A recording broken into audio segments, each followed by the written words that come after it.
to Discussions with the Director. My name is Dr. Shileste Overton Morris, and I serve as the Chief Program Officer at the Central Susquehanna Intermediate Unit and Director of the Center for Schools and Communities. These discussions give me the opportunity to share with you how our core values connect with our work here at the Center. Our core values include service to others, equity in action, passion for excellence, and innovation for growth. Today's discussion will focus on service to others and equity in action as we talk about our work to support expectant students through the education leading to employment and career training, or ELECT.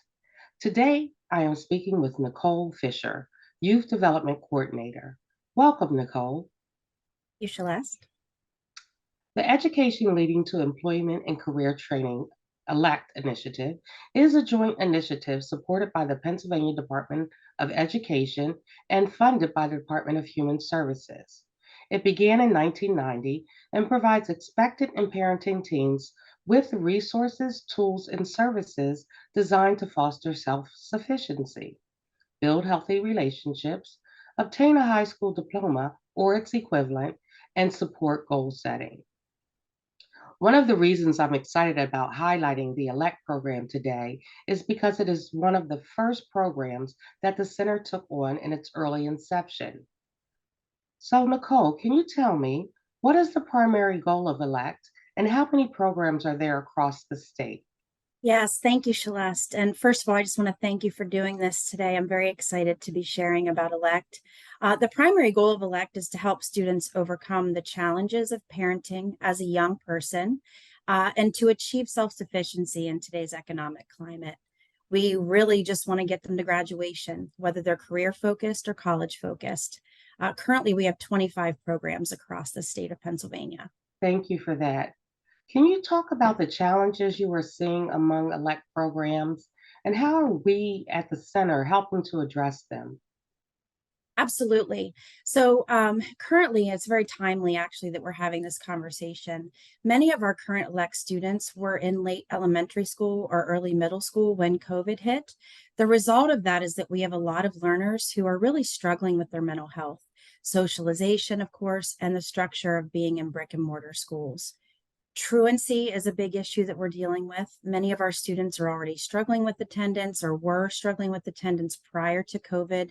And of course now that they're expecting a child or parenting, many of our students are facing some pretty severe obstacles in getting and achieving daily school attendance.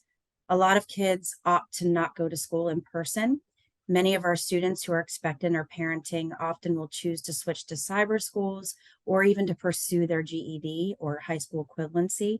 When they do this, it's a lot harder for our ELECT staff to meet their needs and even sometimes to find them once they're expectant or parenting to get them enrolled in ELECT. We're seeing a lot of greater mental health issues with this group of students, this student population, just based on the normal struggles that they're facing as students and as teenagers, but now with their added obstacle of having a child on the way or parenting, their mental health is really suffering.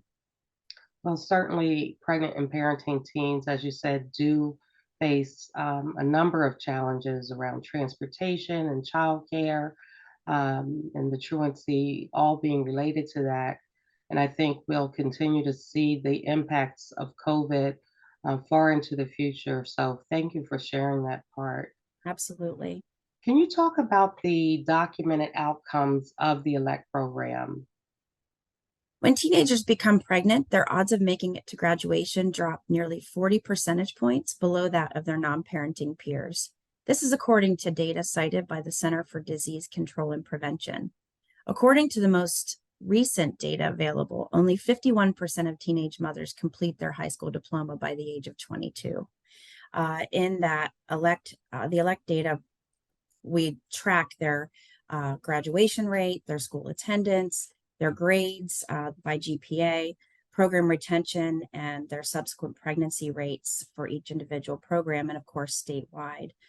In 21-22, 84% of active students in elect earned a GPA of 2.0 or above, or increased their GPA if it was under 2.0. 96% of those students did not have a secondary pregnancy while enrolled in elect, and 501 students were defined as eligible entering the school year. 535 students graduated, which was a 106% graduation rate. Moving on to 22-23, 80% of our active students earned a GPA of 2.0 or above, or increased their GPA if below 2.0. 99% of our students did not have a secondary pregnancy while enrolled in elect, and 81% ended the year with 25% or less absences or showed an attendance improvement. And moving on to the graduation rate, 462 were presented as eligible at the beginning of their senior year. 582 students ended up graduating, which was an astounding 126% eligibility moving into graduation. And just to clarify, eligibility versus ineligibility in elect refers to our tracking of students who are not showing up as eligible at the start of our program year, having earned 75% of credits needed to graduate. So our cyber students and HSC students often fall into this category, as well as some of those who may have done some kind of credit recovery to meet their graduation requirements, which is how we end up above that number of eligible versus ineligible, and we fall above the 100% mark. So these numbers are really astounding for our elect students. Yes, I think these numbers certainly demonstrate the benefit of any district who has in place an elect program. Certainly, teen pregnancy nationally has decreased since the elect program began in Pennsylvania. But certainly, I think these numbers also really contribute to that decrease in teen pregnancy when we talk about the rate of second pregnancies among students who are enrolled in elect. So again, kudos to you and the team that you work with both at Department of Education and Human Services, as well as all of the local education agencies and districts throughout the state who are working with pregnant and parenting teens. These are amazing numbers. Yes, we're very happy about that and very proud of our staff that work with these kids. Yeah. And speaking of our staff, as you know, we manage more than 20 programs and initiatives, many of which serve vulnerable students and families, such as ELECT. Can you talk about how you've been able to build relationships with other programs, say, for instance, those students who are experiencing homelessness and or foster care, and talk about what kinds of things support expectant students from those programs? Yes, I'm very excited about this. Actually, we do a lot, and we're very proud of the work we do cross systems wise within the center, as well as across the Department of Education. All of our youth development programs support professionals across the department. Our work closely along with the homeless, foster care, migrant, expectant, and parenting are really our most vulnerable youth across the state. Elect staff often attend the Paving the Way conference, the Migrant Conference, ELO, and we work side by side along with those staff and really double up. A lot of the times, our expectant and parenting youth may also be experiencing homelessness or might be in the foster care system. And so they really have a plethora of other issues and struggle with a lot of different, and hit these obstacles that we can work alongside our staff at the center, as well as even the family support team. We work alongside them, parents as teachers. We really want to serve them in a plethora of other areas. And so our cross systems work and collaborative efforts with the center and the other youth development programs, and even outside of youth development, whether it be SEL or the family support system, I think having these opportunities in professional development across the board to serve and support the staff across the state who serve our vulnerable populations is really a testament to what the center does and what the IU does to work closely together to serve our communities and schools. Thank you, Nicole. I think for me that, your comments about the fact that we support staff, Sometimes I think, people misunderstand our work and think we work directly with students. But what we really do is empower and equip the staff that work with those vulnerable populations, such as pregnant and parenting teens and students experiencing homelessness or foster care, or parents as teachers program working with the support staff that work directly in homes with parents of young children. So, really, our work is one of those things that comes alongside of educators and community based organization professionals to really support how they engage with young people in their care for most of the week, right? And so, again, thank you for the work that you do and for thinking about how those connections are important and need to be made among and between program initiatives at the center and in the local education agencies services themselves. So that's great work that's happening. So, based on your experience, what are some ways that our viewers can support expectant and parenting students in their schools and communities?